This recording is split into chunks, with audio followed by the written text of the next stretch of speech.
Hello, everybody. Keith Valentine here from Rock Jumper. Somewhat familiar face. I haven't done one of these for a while, but it's good to be back in the hot seat, as it were.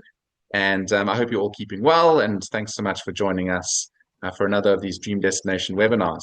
I was chatting with David earlier, so David's joining us all the way from KwaZulu-Natal in South Africa, and we were chatting just earlier today, and he was saying, "Oh, we've done quite a few of these webinars now," and I was sort of wondering what the number was as well. So I went and counted up, and today is actually our 66th webinar. I was quite surprised.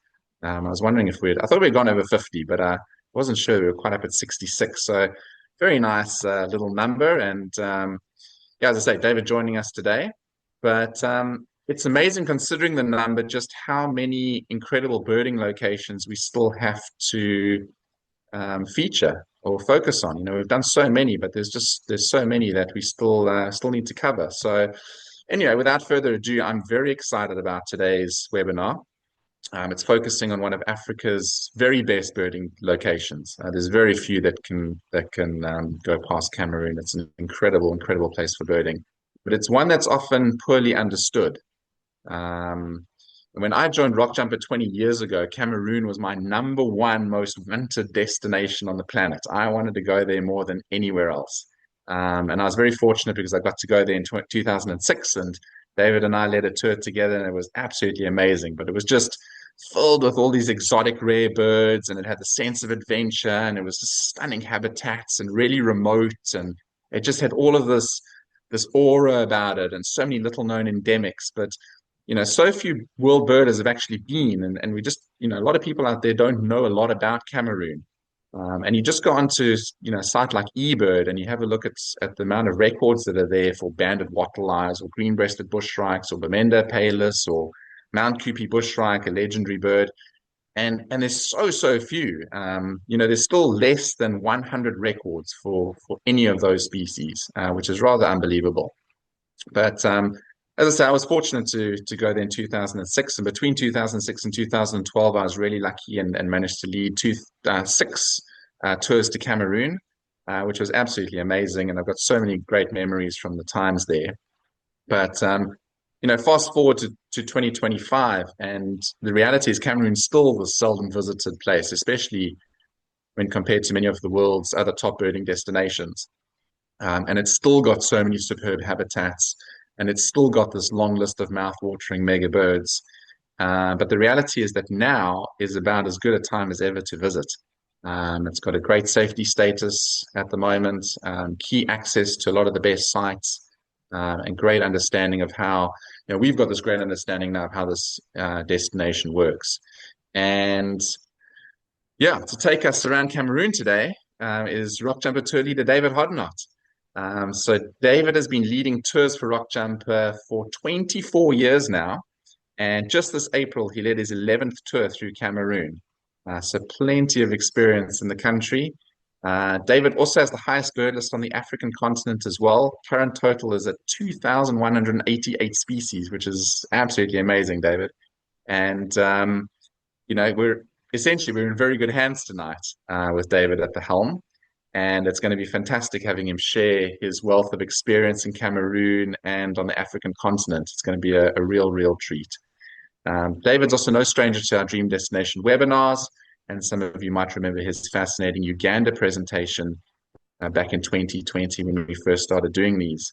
Then just some housekeeping questions, always highly encouraged. So feel free to send those through via the chat function at any stage. And at the end of David's presentation, we'll then run through a Q&A session, and David and I will go through your questions and answer those then. So on that note, it's now time to sit back and relax and enjoy the upcoming presentation on Cameroon with David. David, thank you so much for joining us this evening. I'm going to hand over to you right now. And well, the front cover just says it all. I mean, that Grey-necked Rockfowl is absolutely amazing. But I think I've said enough. It's floor is yours, David. Wow, well, thank you so much, Keith, for the introduction. And folks, isn't it just so wonderful to see how excited he is right now? It feels like he's in Cameroon. It's amazing. And it is like that. I mean, if you're a nature enthusiast or a bird lover, you get that vibe from the moment you arrive.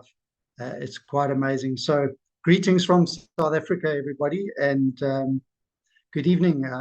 I'm very much looking forward to sharing this wonderful Cameroon webinar with all of you. And to start off, I'll give you a brief overview of the country and various details about it. And then I'll run through more or less our wonderful rock jumper itinerary illustrated with photos of some of the birds and sites as we progress through the tour. And then, like Keith was saying, if you have any questions, we can run through those at the end. So to start off with, I'll just start here with the climate. People often ask about conditions there, and we start off with the northern extension to two main sites, Bonui National Park and Ingaba Ranch in the north.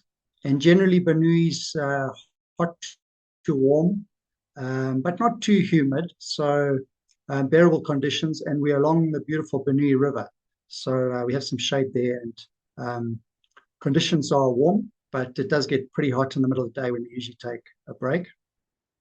And then Ingaba is fabulous because it's a little higher on the Adamawa Plateau, and so it runs up to about 1,200 meters in elevation, so over 3,000 feet, and still gets warm, but yeah, not too hot. Fabulous. And then in the south, we visit the rainforests in the mountains, Mount Cameroon, Bukasi, Mount Kupe, and the Bamenda Highlands, where the climate's really nice and cool. And then drop back down to the lowlands, Campo National Park, where it is warm and humid. But throughout, quite tolerable climate. And then accommodation and food, it's much improved over the years. It used to be very, very, very basic throughout, but now there's a few sites where it's still pretty basic, like the Bonui National Park. There's no electricity and running water, but the local staff are very helpful. They bring up buckets of water for us to have showers. And like I mentioned earlier, we're right on the river, so fabulous setting and birds all around us, amazing diversity. And then up near Mount Kupe, it's rather basic accommodations. But as of this year, we had electricity and running water. And then throughout the rest of the trip, it's mostly guest houses. We stay in hotels in Douala, and actually very good guest houses in Idia on the Sonaga River and down at Campo National Park. The roads also much improved. Many places good tar roads now, but in some places in the mountain forests and in Campo we use 4x4s. Trails, generally open trails, often birding at the roadside, long wide open tracks, but a few mountain forest trails, they can be quite challenging, and so for those you do need to be fit and in good health. Some long trails like Mount Cameroon, we walk sort of 6 kilometers uphill and 6 back down in a day, but it's all comfortable, done at a leisurely pace, nice climate, and throughout the trip, Mount Cameroon, you're seeing birds regularly. So it's amazing. You get to lunchtime and you say, wow, we've actually walked 6 kilometers, and it doesn't feel like that because you've been seeing so much and your attention's been drawn to all the wonderful sightings. So then continuing, just the overall, Cameroon's quite amazing with over 950 bird species recorded now. It's quite an amazing number because there's only 14 countries in the world that have over 1,000 species. So you can see a very impressive diversity, as Keith mentioned earlier. And it's amazing because it goes from the Congo rainforests in the south all the way to the Sahelian zone, right up on Lake Chad in the north. And so you get this amazing diversity. And that also includes 26 endemic and near-endemic species. Most of them shared just with Nigeria, so more accessible in Cameroon, and yeah, mostly forest species. And then it also has the highest diversity in Central Africa because of the amazing range and latitudes from the Sahel to the lowland rainforests. And then I'll chat to you a little bit about far northern Cameroon once I show you the maps now. So here's a map just giving you a good idea of the country and its position, where that's the Atlantic Ocean on the southwest coast there. And then here's another map, so you can see the neighboring countries a little better. You can see all along the western side Nigeria, and then in the far north Lake Chad, and Chad to the northeastern side, the Central African Republic starting to get into the Congo rainforests on the eastern side, the southeast Congo, the south central is Gabon, with the equator flowing through Gabon, so it's just north of the equator, and then Equatorial Guinea to the west of that, and the Atlantic Ocean to the west. So you can see down in the southwest here is Douala, and that's generally where we all fly into. There's an international airport. It's not the capital, however. The capital is Yaoundé, more central, but most things happen certainly for flights and a lot of business here by the port city of Douala. So when we start the tour there, we usually have a bit of time to do some birding around the mangrove areas near the port. And there's actually some fabulous birds there, starting off with this Carmelite sunbird. Actually quite a few species, I think up to 6 species we see around the port near La Digue. And yeah, they're just spectacular, these sunbirds. It's beautiful male Carmelite's quite regular. It's not a common bird there, but we do see it on most trips. And then his cousin, the Reichenbach's sunbird, with this beautiful blue head, yellow vent, very striking. But nice mix of birds there in the mangroves. You also get kingfishers, and this stunning blue-breasted kingfisher is quite often seen there, but also later in the trip. So after arrival in Douala, we overnight there and we chat about the trip over dinner and the future plans, and then the northern extension starts the following morning. So I'll just go back to the map, show you where we are as Douala, and we fly up to the north to Garua here. So sort of north central. And just before I continue, I'll tell you a little bit about far northern Cameroon, which is this area here. Unfortunately, logistically, the roads have become very difficult through this part of the far north. And also there's been security concern.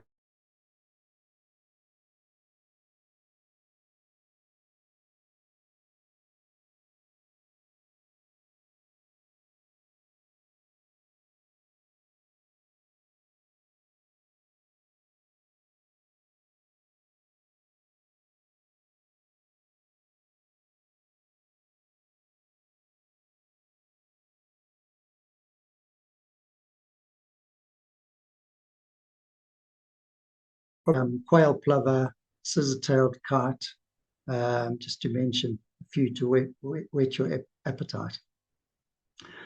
So back to Garua, and we fly in here and then drive a little south to fabulous Bonui National Park. And it's an extensive park, 1,800 square kilometers in extent, and it's mostly covered by Guinea savanna woodland and the beautiful Bonui River. So some of the specials we'll be looking for are this Adamawa turtle dove. It's a real special, quite localized along the river, and good chances. So we see it on nearly every trip. And it does have a more widespread range going west to as far as Senegal, but Bonui is certainly one of the best places to see it. And here's another image of it just at the riverside. Now, fabulous, quite a large pigeon with sort of red-eyed turtle dove size, but it's lovely scaling on the wings and deep gray chest and chestnut on the belly. Really beautiful. And then one of the star attractions is the fabulous Egyptian plover, and this has to be one of the best areas to see it. Often good numbers, up to a dozen seen in the morning along the Bonui, because in the dry season, the pools of water recede. And there's lovely sandbars. You can see that plover standing on a lovely sandbar here. And they come and actually breed here. And good numbers you can see in the morning there, and also great photographic opportunities. Then on to another special of the woodlands. This is the beautiful white-throated francolin. You can see very cryptic coloration, just blends in with the leaf litter. But they're usually quite vocal early morning, and good chances to see it there. In fact, Bonui must be one of the best places to see this species.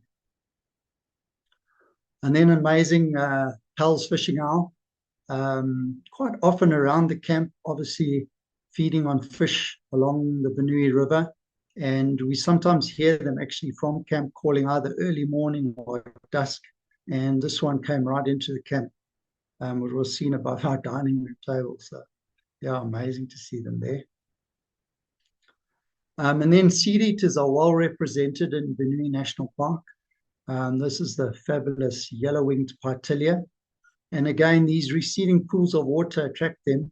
The woodland can be quite dry with not much water other than at the river itself and along its tributaries. And at the pools of water, these seed eaters come down, often multiple species. The red-winged Pytilia also here, and things like black-faced firefinch. And you can see just down to these drying up pools of water, some stunning seed eaters. Twin spots, sometimes Dybowski's twin spots and brown twin spots come along with them, and black-bellied firefinch. So you can see grey-headed Oliveback, maybe up to 6 or 8 species of seed eaters just coming to small pools along the river. Then another fabulous bird of the rocky areas around camp is a stone partridge. And we often actually see them even on the entry road coming into the park. That's a really good sight. And often little coveys, 5 or 6 together. Cute little bird, and you hear them calling around dawn. Turacos, fabulous African family, and well represented in Cameroon. This is a beautiful violet Turaco, which is quite scarce. I'm not sure why, but over the last 5-6 years, we've noticed their numbers have actually dropped in the park. And we only managed to see 1 pair this year. So, but certainly along the river is your best chance coming down to drink as well at the pools of water. And his cousin, beautiful white crested Turaco, also a little bit more widespread, goes as far east into Uganda. But here, fairly common along the river and also in Ingaba Ranch. So a couple of chances to see a stunning bird.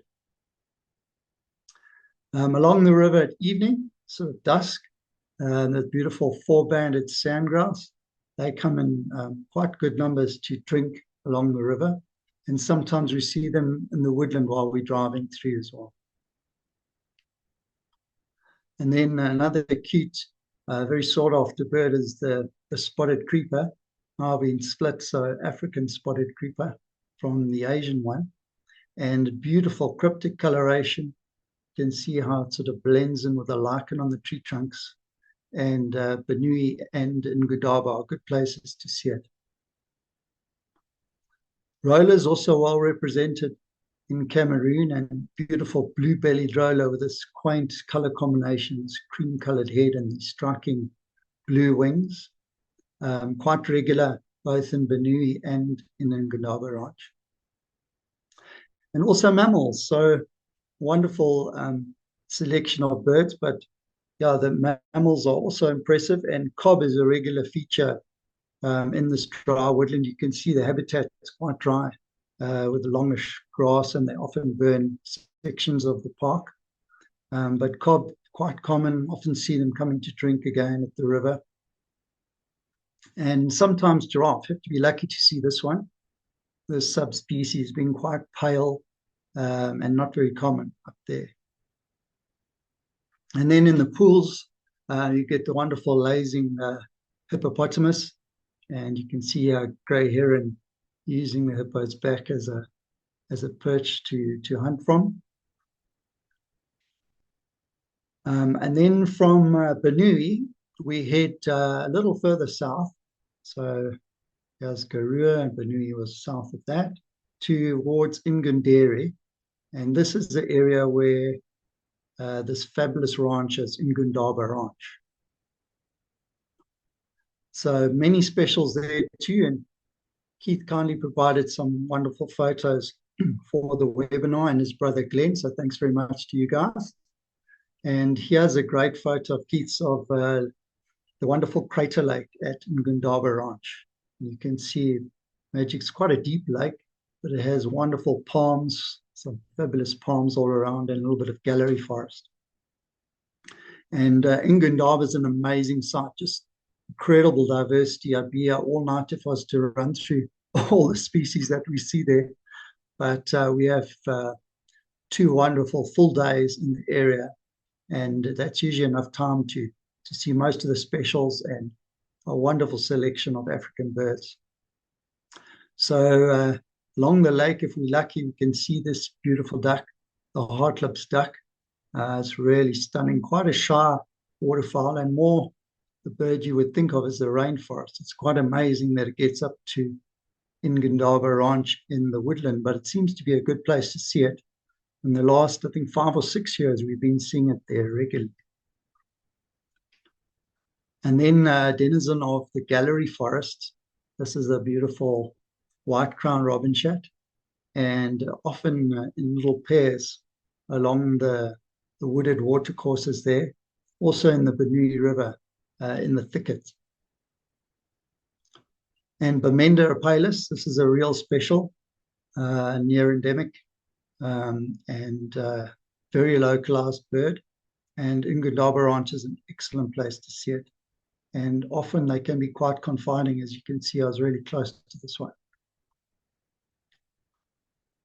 Another beautiful bird, or rather skulker, the spotted Thrush-Babbler. And he lives in this gallery forest, also pretty localized. And more recently, they're becoming confiding. And we climb down into the gallery forest. We've got a good couple of sections to see them. And sometimes they jump out like this one did and really pose for photos. But often you would think it's more skulking than this. Its behavior, it skulks around in the leaf litter feeding. But every now and again they can pop out. And Glenn was saying this year he also had fantastic photos of it. And then another beautiful little denizen of the gallery forest is the grey-winged robinchat, and much smaller than his cousin, the white-crowned, but no less striking. You can see that huge white supercilium and beautiful orange chest, very striking little bird. And also, if you sit quietly in these gallery forests, some of these shy birds really do show quite well. And then in the savannah around Ingundaba, it's similar to Bonui, but being a bit higher, cooler, some bigger trees. You see things like sunlark. It's lovely, and usually in little flocks, 3 or 4 or 5 together. And then another very rare bird, but we've been fortunate to find a few sites for it now in Ingaba Ranch, is the Emmons shrike. This has to be, sure, one of the top 20 rarest birds in Africa. So little known about it, such low density. It's amazing. One wonders how they survive. You know, you see a pair now, and maybe 5 years down the line, 10 years down the line, you might see it again. It's that kind of bird. But we seem to have found some good sites, and hopefully we hadn't seen it for a few years until this year. So we're hoping we'll be seeing it more regularly. And then the beautiful brown-chested lapwing, absolutely stunning bird. Also another species like the Emmons shrike we hadn't seen for a while, but this year I was so fortunate to find a pair actually breeding with 2 little chicks. And they quite often hold territory, so hopefully we'll be able to see them again. And in the past, sort of 10, 15 years ago, we saw flocks of them in February and early February. But I think by the time March comes, they pair off and they're looking to breed. But yeah, spectacular lap. And then brown rump bunting, also not a common bird, but in Ingundaba, some wonderful sites for it that we've been seeing it regularly now. And the grey-headed Oliveback, another seed eater I mentioned earlier, sometimes more reliable than Ingaba. This one's actually collecting some nesting material. Really stunning little seed eater. And the fabulous Abyssinian ground hornbill. Yeah, amazing bird, huge, strolling through the grasslands, often feeding on locusts and grasshoppers. You can see collecting here, probably going to feed fledglings at a nest, and often in pairs. And we see it quite often in Bonui and in Ingaba Ranch. It's been more regular in those two sites the last few years. And then another amazing bird. So whilst we're in both these reserves, we can do a bit of nocturnal outings to look for owls and nightjars and some mammals. And this is one of the real specials, the standard wing nightjar. Absolutely spectacular bird. You can see these wonderful standard feathers that come out off the wing. And in flight, quite amazing to watch. It sort of holds them vertical in the evening or dusk, flying around and display. And then if you happen to find one in the day, often it twists them across its body. And it's quite astonishing to watch it because it actually looks like two other birds mobbing a bird. For a while, you don't realize what it is. And it's just a very clever way of hiding from predators or distracting predators. Quite an amazing bird. Yeah, so that's the north. And we covered the north central here, two main sites we visit, and just astounding diversity of species. So then we fly from Ngundere. It's nice, we don't have to go back north to Karoo. We fly straight from Ngundere down to Douala, and we start the southern part of our trip, which is to explore the forests and where most of the special endemics are found. First starting at Buea, which is here, right close to the Atlantic coast, and Mount Cameroon. So Mount Cameroon is the highest mountain in West Africa, just over 4,000 meters in height. That's over 13,000 feet. So pretty impressive. And it even gets snow occasionally. Yeah, quite amazing mountain right by the Atlantic coast. And yes, some fabulous birds to see there. So starting here with a mountain robin chat, just a really, really stunning little bird, brilliant orange underparts and quite a striking sort of white eyeline here. Mountain sawing. This is usually higher up on the mountain towards the tree line. And this one was actually posing very nicely for photos. You can see it's got sort of a dark brown coloration rather than black. In flight, they kind of look black. But if you see it in good light, it's really sort of dark brown. Another spectacular special is the Cameroon sunbird. Very striking. In most of the forests on the western side towards Nigeria, you get the Cameroon sunbird. So you can see it in Mount Kupe, Bukasi as well. But on Mount Cameroon itself is one of the best places. And you can see here very close and confiding. Showed well for photos because often these forest birds can be a bit challenging for photography, but sometimes they pop right out, and this one showed really well.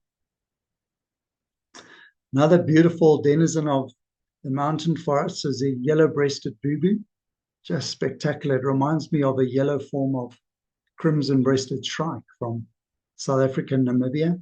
But look at this incredible deep yellow-orange underparts. Striking bubu indeed, and quite common, especially once you climb up a bit higher on the mountain. And then one of the rarest birds up here is the Cameroon olive pigeon. They're quite often in small flocks near the tree line, but yeah, always a challenge. You never know if you can see them or not. Usually, if there's a fruiting tree nearby, then you have better chances. But they do seem to be quite nomadic. They move around, and we've seen them in a number of forests, including the Bukasi area and also even in Bamenda highlands. You know, a lovely olive pigeon. This one has beautiful orangey yellow bill. And then another cracker, the Shelley's Oliveback, this beautiful little seed eater, is actually quite common on the mountain, also in the forest, along the forest edges. And this one was super confided. It's actually, I think, collecting some material to build a nest. So it kept coming back to the same spot to collect grasses. And so I was fortunate to be really nice and close. You can see the feather detail. But just exquisite little seed eaters. It's, not much bigger than your thumb. And then some of the other shyer, more elusive birds in the forest are Cameroon olive greenbill. Not quite sure why they call it olive greenbill, because it's mostly brown with the rusty brown wings, and often in little groups, 4 or 5 together. But they love to clamber along these mossy trunks and glean for insects along the branches. Yeah. Mount Cameroon spearops. So this is a real endemic, pretty much on the mountain itself and nowhere else.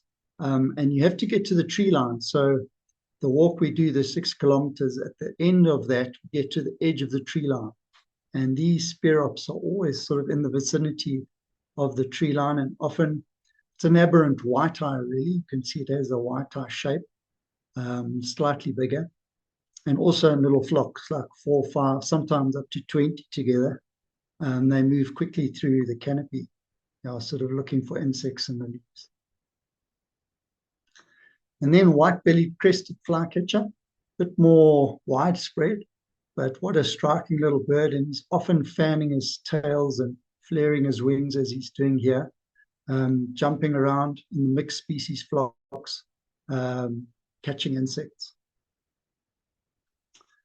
And this is another shy, very shy bird, grey-chested babbler. Also a bit more widespread. It goes right across to Kenya, to Kakamega Forest. But it's always a tricky bird to see and nowhere common. And I would say Mount Cameroon's got to be one of the best places to see it. To actually see it and get a photo is a real challenge, but it's amazing with some of these forest birds, with time and patience, yeah, they do pop out. Okay, so from Mount Cameroon, in the southwest, we're going to head a little north of there. So we is here with Mount Cameroon, go a little north towards the Nigerian border, but still in the west here, and that's Mount Kupe and Bukasi. 2 mountain tops, much shorter, or not as high as Mount Cameroon, but nonetheless, I think we get up to about 1,600 meters elevation, so nice, cool climate, and some wonderful forests there. Like I mentioned earlier, we'll take 4x4 to get access to these forests. And here's just a nice overview of the forest at Bukasi. So you can see on the hilltops, but spectacular dense forest. So there's some nice forest trails, but also some open tracks that we do through this forest. So you have good access, and you can usually see most of these forest birds quite well. Beautiful little yellow-footed flycatchers, one of the birds we quite often see at Mount Kupe and Bukasi, and often in pairs. Striking little guy, very bright yellow feet and bill. Bates's paradise flycatcher, another stunner, and often Mount Kupe is very good to see this bird. Can be rather elusive, furtive, moves around quite a lot, but yeah, Mount Kupe, they sometimes show really well. And then one of the diurnal owlets, the red-chested, it's amazing, quite active at Bukasi. And this year, this one was very confiding, coming really close.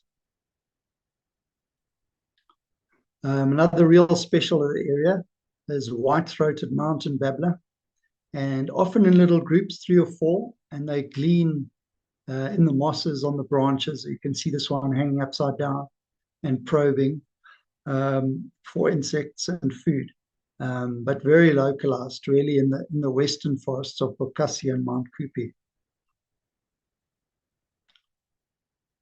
Then another special, Ursula sunbird. Sorry, it's not that clear. It was quite distant. It's a hard bird to photograph. They're very active, sort of always flitting around. Haven't managed to see it close up for photos, but yeah, in the canopy flocks, quite regular up in the Bukasi area. And then the Bushshrikes, and there's quite a few species up here. This is the green-breasted Bushshrike. You can see very blends into the foliage very well. And it's one of the largest of all the Bushshrikes. Quite a challenge to see. Has a wonderful sort of hooting call, as well as his cousin, the Mount Kupe Bushshrike. And more recently, we've been seeing Montera's Bushshrike, which is sort of incredibly rare for Cameroon, more bird that you would expect to see in Angola. So yeah, three large Bushshrikes we've been seeing up there. But the green-breasted is one of the near-endemics, yeah, and very localized, hard to see. And then Crossley's ground thrush, spectacular ground thrush, as most of them are quite shy. But sometimes, yeah, I'll sit up in mid-canopy, and this one showed reasonably well. It was quite misty, so you can see it's a little bit blurred in the photo, but nonetheless, yeah, sat out and had the most beautiful song, and they sing mid-morning. And then another little understory skulker in the forest, the short-tailed acalat. This one actually posed for a while in understory on Mount Kupe, on one of the steeper forest trails there. Here's a shot of the Montera's Bushshrike. Yeah, it's like I say, it's not really a bird you would expect to see in Cameroon. But just the last couple of years, we've seen them on 2 trips, last year and this year. So maybe it's becoming more accessible in Cameroon. But the striking pale lores are obvious here on this photo, and then doesn't show really well with the branch, but it has lovely yellow wing spots as well. So from those forests, we will then work further north towards Bamenda. You can see Bamenda up here, northwest, and that's a wonderful highland area.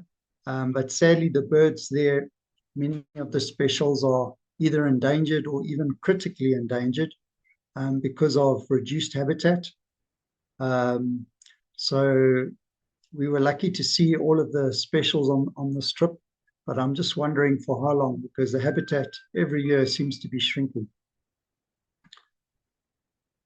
So here's black-collared Apalis, which is a more widespread bird in the understory, but it's actually a very good sight to see it as Bamenda, and such a beautiful little bird.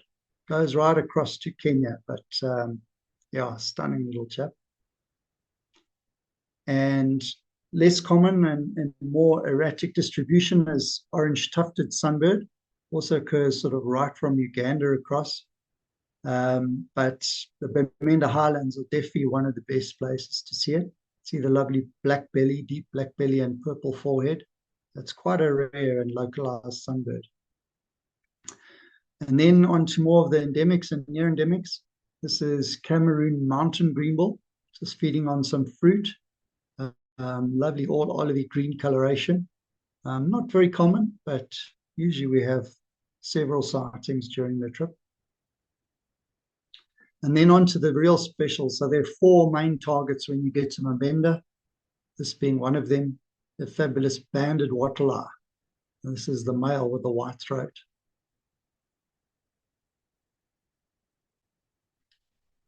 And then Bangwa forest warbler, understory bird. And it can be quite skulky, as these brodiparous warblers are, but with a little bit of time and patience, like nearly all of these forest birds, most of them come out to get reasonable views. And then another beautiful bird, the Bannerman's weaver, also near endemic, and very good place to see it is the Bamenda Highlands, very striking yellow eye.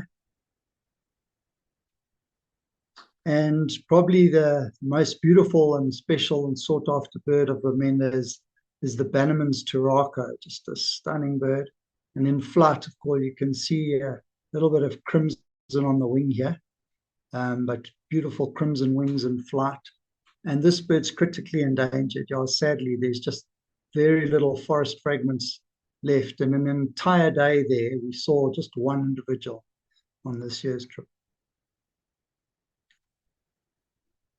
Okay, so from Bamenda, there we are, Bamenda, work our way back down towards Douala and to a place called Adia, which is just east of Douala, along the Sonaga River. So here's the Sonaga River. It's a stunning large river with these beautiful sandbars, and on the north bank there's still fabulous lowland rainforest, as you can see there. And as the waters recede, so some of the birds move in here, like this grey pratincoll, and just a stunning little pratincoll. And they're regular on these sandbars in actually quite good numbers.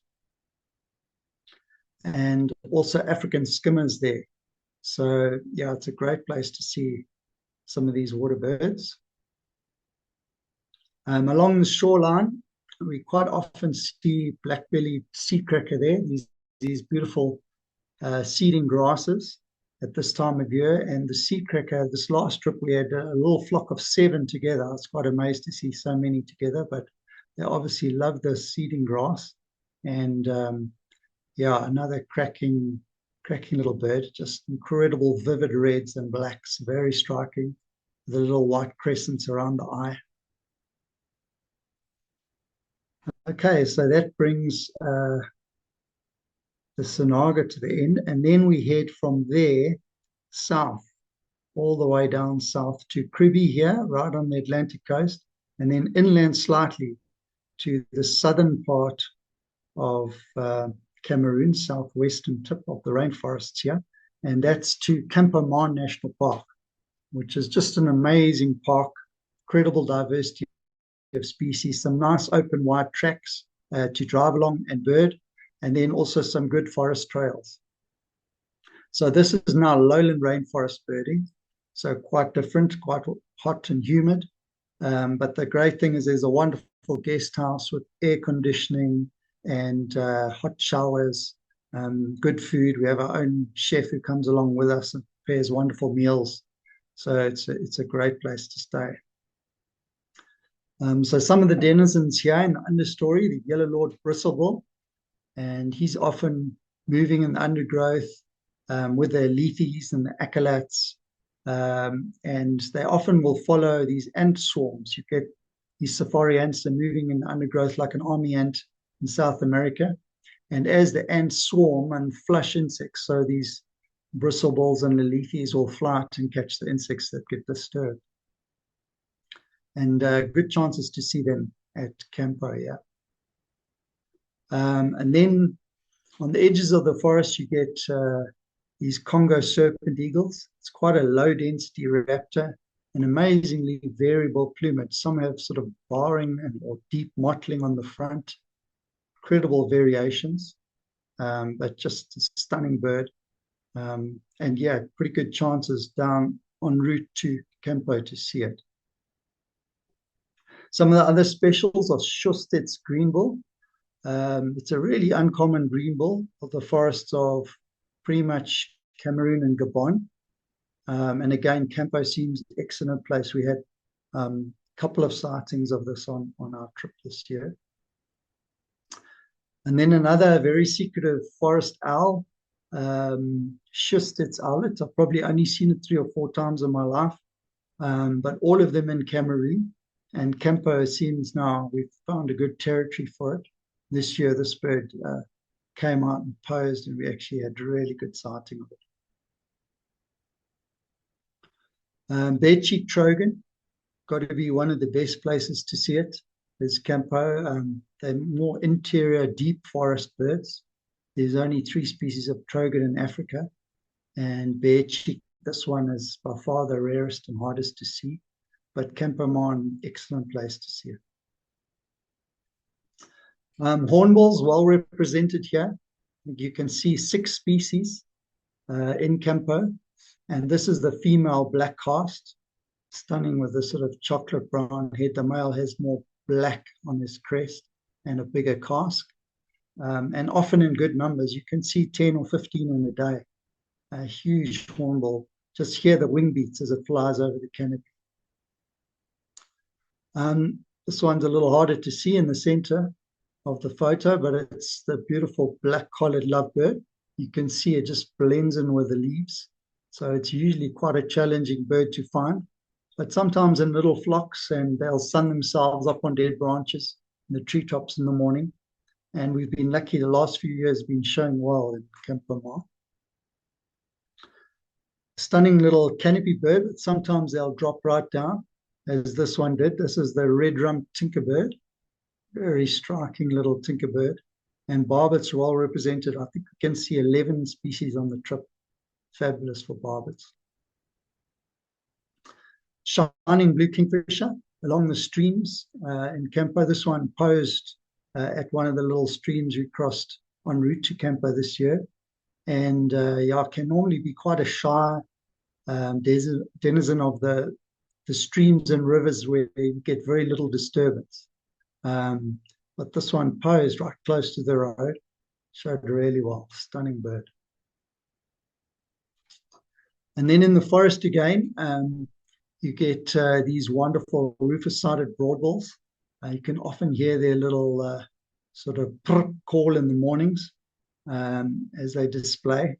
And yeah, also confiding. I think some of these places we go, and they see very few people at all. It's pretty remote forests where not many people go. So yeah, the birds seem to be quite confiding.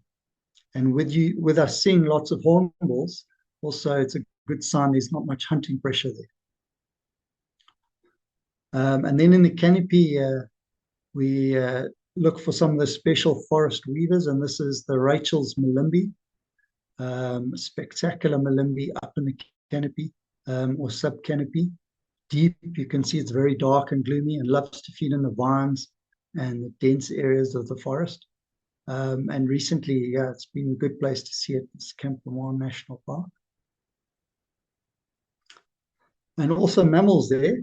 Good numbers of monkeys.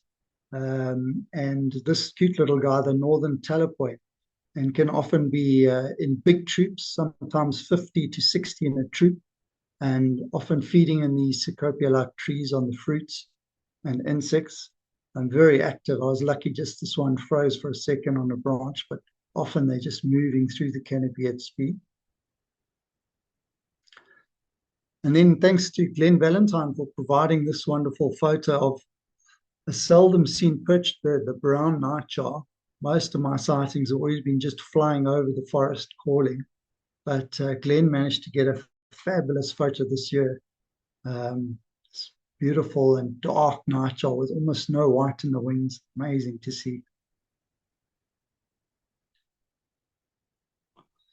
And then towards the end, we visit one of these amazing caves. It's like huge rocky boulders inside the forest, and an excellent place to see the Grey-necked Rockfowl, or also called Grey-necked Bushshrikes. And it's amazing. They come to nest in these caves, which you can't really imagine, these huge boulders inside the forest. But once you find them, they build these sort of looks like a large house martin's nest, a big cup of mud under these overhangs. And they breed here mostly in the wet season. So now they're just coming to roost. And here's the Grey-necked Bushshrikes. So just an incredible bird. It kind of looks prehistoric. It's got a weird call, sort of a trilling call, which is only sort of audible at close range. And being large, it's like at least a foot long, probably a bit longer. You would expect that you could see it, moving through the forest. But it's amazing. All my time birding in the rainforests in Africa where they occur, I've never seen one whilst birding on a trail, only at these roosting sites around the nesting areas. Yeah, it's quite amazing. And here's another image. Um,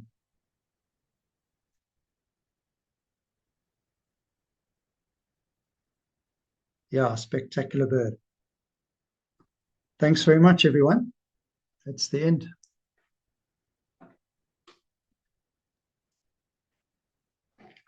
Excellent, David. Thank you so much. Wow, it's amazing just sort of looking at all these great photos that you've managed to get over time. I mean, the cameras have certainly got better, and I guess we've all improved as photographers as well. But it's quite incredible seeing some of the shots that you've got of some of these really rare, like mythical sort of species. And even your black-hearted lovebird shots, I had no idea you can. There's barely any shots like that even on even on eBird. I was lucky Um, there. Absolutely amazing. But this is it. You've got to be out there. You've got to be in these locations. And these are the birds that are around. But that is Cameroon in a nutshell. But yeah, thank you so much, David. Your time, your expertise, and then putting that all together for us and just showcasing a bit of what Cameroon has to offer. It's really, really appreciated. And there are a few questions that have come through. One thing just quickly to address was there was only once where it froze, and it froze on my side as well. And it might have frozen for a few folks, and maybe it happened on your side, but it was just when you were discussing the far north and Okay. accessibility essentially into that area, what the safety situation was like. So maybe you could just repeat that for us quickly, because a few folks have asked about, is it still accessible? Can you get up there for quail plover? Or what do we suggest? So maybe you just want Yeah. to quickly, yeah, take a couple of minutes and Thanks, just Keith. just Yeah, I um, did notice there was a cut on the. mm, The far north here, it's mostly birds that are actually more easily accessible in Senegal. So things like mm, quail plover, golden nightjar, cricket warbler, sure, there's Sahel paradise wider. There's a lot of specials up there, scissor-tailed kite. Um, we used to go up for them, but the roads are so bad, it literally takes you like 2 days out of your itinerary just driving those roads to get there and get out. And also, there's been safety concerns. I think there's been some rebels come across from Nigeria, from Chad. So, like I say, Senegal's a wonderful place to see them, and they're actually more accessible and much easier seen with better accommodations, better access, more common. I'd say most of the birds are more common there as well. So I'll be doing a Senegal webinar at a future date, yeah, probably sometime next year. So that's something to watch out for. Yeah, it's an incredible destination. Um, and I'll chat a bit more about that, yeah, in time to come. mm. Yeah, excellent. I mean, it's great that Senegal's come onto the map, because it means that all of those, as you say, those northern Cameroon birds, we no longer have to mission up there and deal with some of the issues and the safety issues and the road issues and all of that up there. And we can just head Yeah, across to Senegal and get those. But as I say, the yeah. rest of Cameroon's just got so much to offer. And so we just head into those safe zones for those species. So quite a few people are asking, David, what's the best time of the year to go to Cameroon, and how long is our regular trip? Okay, good questions. Yeah, so roughly 18 days, which is a full 3 weeks to cover the northern extension and the rainforests. That'll give you very good representation of the Cameroon's birds and specials. Um, Yeah. and sorry, what was your other question? Just best time of the year. Oh, yes. So, sorry, February and March. It's more in the dry season, so unlikely to get much rain at that time of year. We did have a little bit of rain, but it usually, yeah, it doesn't hinder you. So Yeah, February, I think March, it's quite a small window, mm, but February, March, yeah. yeah, no, spot on. It's one of those things with the rainforest. Almost a trade-off, don't you find? Sometimes like a little bit of rain is not a bad thing. If it's too dry, the birds just aren't quite as active. You almost want that little bit of rain's not too bad, but obviously you don't want to be rained out. Absolutely. But yeah, as David says there, yeah, February, March, a little bit into April, those are good times for Cameroon. Yeah. So just quickly, yeah, before we get into some of the questions, there's so many great comments coming through. Lynn just says, David, loved your presentation. Photos are amazing. So much fun to see you again. Make me want to go to Cameroon. Just lovely message. Thank you, Lynn. Um, and other folks are just saying here, my kid Danny is enjoying the session so much. Thank you for sharing the info, David. And some other folks here as well. Your presentation, yeah, just makes me want to go to Cameroon. And great talk, David. Want to go on your trip there someday. You're an amazing leader. Fantastic presentation. Love the photos. Marsha's is saying, sounds like a bit of a tough hike. Is that so? I think just referring to the Cameroon hike. Yes, Probably. I mean, that's probably the it's most a good point. difficult There's or three longest one. really tough walks. Yeah, so Mount Cameroon, it is 6 kilometers up and back. So you're walking 12 Mm, Ks, what's that, about 8 miles in a day? But like I say, it's very leisurely. I've mm, taken 84-year-olds up there, and they've dealt with it absolutely fine. But yes, they are fit, they are healthy. mm, So you do need to be there. And but like I said, it's very leisurely. You get up there sort of midday, you have lunch in the forest, and all the while, whilst you're walking, you're seeing things. So it kind of takes your mind off the walk. yeah. And at the end of the day, you're tired, but you've had a most amazing day and seen incredible things. The other two tough hikes are at Mount Kupe. There's a very steep walk. It's not very far. It's probably only about a mile long, but it's very steep. In some places, you're grabbing branches and roots with your hands. You're almost on all fours. Um, so it is challenging, but then it levels out a bit and you can walk, and then you might have to go up another steep section. Um, but it's looking for some of these elusive birds like the white-collared mountain babbler and the cross-leaf ground thrush. They don't seem to occur much in the lower, more accessible areas. So you kind of have to get up into the deep forest to see them. And Bukasi is the same. It's an easier walk at Bukasi, but a bit longer. It's also maybe 3 or 4 miles long, but quite comfortable walking. But through forest, yeah, and you're quite often on narrow trails there. Mm. I think, as you know, as you say, David, it's very much a case. As you say, some of these walks are they can be tough in places, but we take it slowly. Everything's done at birding pace, and you really are taking your Exactly. time. You're looking at the birds, and also, even that hike. I mean, I know exactly what you're talking about there on Mount Kupe, but the farm bush just offers so much, and if you really don't want to go up the steep section to get, to try for two or three birds, it is possible to stay behind just in the farm bush and bird there whilst those keener can go up. So don't have to That's do a good point. absolutely everything. Yeah, don't always Absolutely. have And to do that farm absolutely. bush, like you say, it's so rich. You can see It 100 is. species in the morning there. Yeah, It's unbelievable. Yeah. it's unbelievable. It really is. It's incredible, incredible forest birding.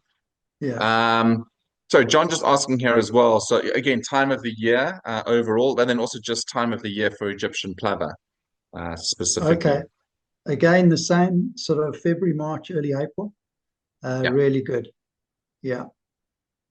yeah, it is. It's a great time of the year, as you say. It gets drier, rivers are lower, banks are exposed, and those birds really pull in. Yeah. It's a And it fantastic seems the zone. birds are active. A lot of birds had just started breeding. They were either collecting nesting material or they were just looking for territories.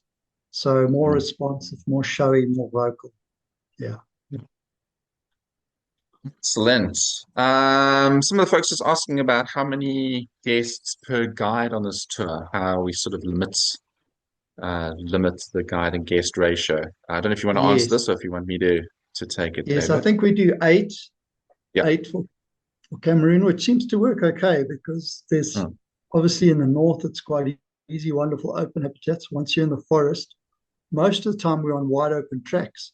It's just a Yeah. few times you go into the forest. And then with most of the really shy birds, we get in a close group and call things in. So like, you may put down the Bluetooth speaker somewhere and get the birds to move towards it while you're standing in a tight group watching for the birds to appear. So even with a group of eight seems to work well, and most people seem to see most things. Yeah. Yeah, absolutely. No, definitely found eight works well. So what we're doing, just a quick one as well. So next year, our first trip to Cameroon is fully booked. And what we've done is opened up a second set of dates. So we just did that today actually. And that's Sure. also limited to eight people. But what we're doing for 2027, if you have a look on the website, is there are just so few guides that actually know Cameroon. It's just one of those, not a destination that's visited that often. And what we're doing is actually training up a few guides. So you'll notice on the website, the 2027 tours, there's 2 guides listed. And the group sizes there, we're going to do 10 with 2 guides. So it'll be a, 5 to 1 split as far as guest to guide I think ratio that'll work goes. fine as well. Yeah. Yeah, yeah, Yeah, absolutely. No, I mean, we think it's going to work brilliantly. It's going to be yeah. great having 2 guides as well in a lot of these places. And then again, from 2028, we'll probably revert back to, just groups of 8 with 1 leader. So 2027 is a bit of an outlier if you do notice that on the website. So just a heads up there. It's quite exciting to see the interest in Cameroon. We never used to think of it as being like a key destination, but it's amazing the last few years since it's sort of opened up, it's become really quite popular. Yeah, yeah, big time. And it's just, I guess it's so many. It is a very special part of Africa, and there are just so many amazing, amazing birds that you can't see anywhere else. It's a Yeah, hugely special place. yeah. Um, George is just asking how you're aware of any ongoing conservation projects to protect any of the main remaining Bamenda Highlands forests. Yeah, that's a good question, George. I'm not I'm not too sure of the sites where we visit is near this Lake Arwing, and I'm sure there's no. They say it's protected, but I mean, when I go there, I hear chainsaws, in the forests, and you see people collecting wood, and Mm, in that particular area, it doesn't seem like it, but apparently there's another site to the north called Mount Oku, where the majority mm. or the biggest last remaining patches of Bamenda forest still exist. And apparently that's better protected. But I haven't actually been there. It's quite some way from Bamenda itself. Yeah, absolutely. I think it's probably accessibility up there, but yeah, as I say, I'm also not aware of anything. I was also under the impression again that it was a conservation area, that it did have some form of protection, but yeah, as I say, one of those things. I think it's like a lot of these remoter places. They actually they are declared as a nature reserve or as a Mm, protected area, but because it's remote and hard to access and so on, they don't have the manpower to constantly monitor. It's yeah, so it's I don't think it's enforced, and that's a key thing that needs to be addressed. it is always the key thing. Absolutely, absolutely spot on. Field guide. What field guide do you recommend, David? Field guides, there's for Cameroon is let's see, birds of sub-Saharan Africa. It's a big book, but it covers the areas very well of Central Africa, so including Gabon and Cameroon, Central African Republic. I don't think there's a bird of just Cameroon at the moment. But then there's some wonderful apps that you can get on your phone. So if you don't want to be carrying a big field guide, you can use an app like Merlin, which has all the sites and the key species on there. Plus, Yeah, it has the sounds and the maps. Really quite mhm. useful to have on your phone. Yeah, absolutely. And there's also the birds of West Africa as well, Yeah, so sorry, that's right. which is also One Bannock yeah, Burrow, which is also a great book. Yeah. yeah. Yeah, that's a really good book for the region. It covers all of West Africa. But it's a West Africa Borrow and Demi. Um, yeah, just a few more people just asking again about the hikes and what have you, which we have gone into some detail. And if you want more information on that or even more detail, you can just email the office. We can send you some. I'm happy to reply in some more detail about those. But as mentioned before as well, you can skip some of the more difficult walks, bird in some of the lower slope areas where we spend most of the time. And then, you can always, some of those other hikes are optional as well. So, so I think we've dealt with that pretty well here. John's is asking as well about the steepness of the 6 kilometer hike up Mount Cameroon. Okay, yeah, But not any that other steep. comments there, Dave? Yeah. To give you a gradient, sure. I mean, it's walkable. It's not like you're climbing up, um, there are some stairs, like wooden platforms put down as stairs. So you do walk along stairs for a bit, but then the rest of the time it's just an uphill trail over Mm, some roots and logs and stones and things. But it's a well-made trail because they run a marathon up there every year. So can you yeah, believe it? Some people run to the top of Mount Cameroon and back and do it in a few hours. It's quite astonishing. But yeah. no, it's quite walkable. It's not like you're having to cling on things and pull from things, use your hands a lot. You can walk it Mm, comfortably up Mount Cameroon. mm. I think it's a good point. Exactly. The trail's so wide that you're going up and you just birding the entire time. It's never felt like a huge mission. And I mean, No, people that we've done it with, it doesn't ever seem like it. As you say, you almost get to the top and it's like, oh, we're here already. And you've seen so yeah, much on the way up, and it doesn't feel like a huge mission, I think, because you're not just walking it. You're sort of strolling along and birding and what have you along the way. yeah. So I And agree that it doesn't. there's a nice rest hut along the way, often where Mm, we have lunch and you have a good break. So you can really sit and relax, and it's sheltered in case there is rain. Yeah, it's a good spot. yeah, yeah, absolutely. And then Michael's just asking as well. I know you did deal with it a little bit, but what are the accommodations like Yeah, overall? so I mentioned overall much improved with mostly using hotels, guest houses, lodges, but there are some basic accommodations, really two that I can think of offhand, and that's the one in Bonui, which has no electricity, no running water. So they bring bucket water from the river for us to shower with. And we have our own chef there. We take all our own food in, so they prepare good meals for us. But yeah, it is basic accommodation and it's hot and there's no air conditioning. Um, but for the quality of the birds that we see there, we feel it's sort of a minor inconvenience. And then the other site is in Yososo near Mount Kupe, where it was very, very basic initially, a bit similar to Benue, but now they have electricity and running water. But it's only cold water showers there. And Good apart from stuff. that, yeah, much improved. Yeah, yeah, absolutely. Stephen's just saying here as well, great presentation, spectacular photos. Rock Jump is a wonderful program. So Stephen's just talking here about Birding Direct and mentioning Birding Direct, which is which is where we connect you with great local guides and whatever you around the world. And he's just asking, are there any prospects for a local guide in Cameroon in that program? And unfortunately, not, Stephen. Cameroon's we're finding great local guides, popping up all over the world and in many, many locations. But Cameroon's one of those where there are very, very few local guides at all. It's just even local site guides are almost non-existent. I don't know if there's any guys there at the moment, David, um, who Sure, are around for yeah, some of the no, sites. you're quite right. There's very few. There's one site guide, I think, at Mount Kupe. He's got Mm, involved with a local program there with birders obviously coming since they rediscovered the Mount Kupe Bushshrike. There's been quite a lot of birders going. So there's a local birder that's sort of got interested, but he's the only one I can think of here. mm. Yeah, exactly. I mean, he's the only sort of site guide even. It's just, yeah, definitely. Yeah. So, yeah, it definitely won't be, Cameroon won't be on Birding Direct anytime soon, Stephen. Um, and Mark's just asking here about the vehicles.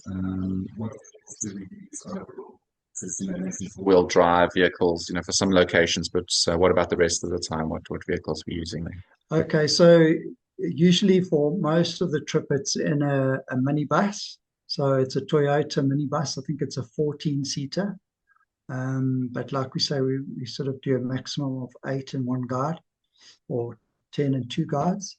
So there's enough space. We have roof racks for luggage, and we wrap up the luggage in case of rain and dust. So yeah, usually 8 fits comfortably in the vehicle. Yeah. Yeah, and then otherwise, as I said, four-wheel drives Four-wheel drives, yeah. where Then we'll necessary. usually get multiple 4x4s, yeah. Excellent. And then highest altitude that we get to on the trip? Okay, it's around 2,000 meters, maybe just above that at Bamenda. But at Bamenda, you can drive pretty much right to the top. So it's not challenging at all. You're walking mostly on the level in Bamenda Highlands. But on Mount Cameroon, we start at 1,000 meter elevation and we at the tree line is 2,000 meters. So in the day, you've climbed 1,000 meters. Yeah, so I think the highest is about 2.5 at Bamenda, yeah, which is what that's about. Yeah, no, we Uh, don't get to any major altitude in Cameroon. Sorry, Mark, just to clarify also on the vehicles, when we go for 2027, when we're doing the ten people and two guides, we will definitely take two vehicles. Otherwise, it's going to be very cramped in just one yeah, minibus. So, yeah, yeah, so the sure. minibus is just when we're eight guests. Yeah, no, we'll definitely grab two, and then we'll have a leader in each bus. Yeah. No, comfort first. You have to be comfortable. All right, excellent. I think that looks like most of the questions that we've gone through. Thanks very much, folks. There's a lot of great questions there, and yeah, wonderful, wonderful seeing you again, David. And thank you so Likewise. much for just putting together such a wonderful program for us. People really really enjoyed it. So thank you very much. Your time and your energy and your expertise. Yeah, really, really, really appreciate it. Sorry, oh, I missed a question. It's just coming up here. Any Okay. bad snakes, David? Any bad snakes? Good one. It's amazing, on a 3-week trip, you're lucky if you see a snake. I Yeah. think throughout, I think our average is maybe one snake in 3 weeks on all our African tours. So Yeah. unless you actually go looking for them, you're quite lucky to see them. Obviously, and you don't want them right on top of you, but if you see it at a Mhm. distance, always nice to see. But yeah, I think they're so persecuted, you seldom see snakes. Yeah. No, super rare. I remember one forest cobra that comes to mind up in Bukasi, and that's Okay. that's that's That's on it. my trips. Yeah. Yeah. And you feel lucky, like actually seeing them. I mean, I know not Yeah, everyone's a snake fan, but you actually feel really lucky and fortunate to when you do see a snake. You don't just, as you say, bump into them. Eh? It's yeah, a rare sighting. yeah. Yeah. Excellent. Okay, I think we're now done with all the questions. So yeah, Thanks very thank you much, again, Keith. David. Really, really appreciate. And yeah, this session is going to be available. We've recorded it, and we'll send it out to you. It'll also be available, like all of our webinars are, on YouTube. You can just go to our webinars tab on the Rockjumper website, and you can get all of the 66 that we've done from there. So you can watch any of the programs at any time that you'd like. And this one will be up there as well soon, and you'll also be recorded. Oh, sorry, you'll also be sent a recording if you did sign up for the webinar. So look out for that. All right. Thanks so Excellent. much, Thanks so Keith. much Thanks, again for joining everybody. us. Thanks so much, David. Cheers, Good folks. night. Enjoy the rest of the day.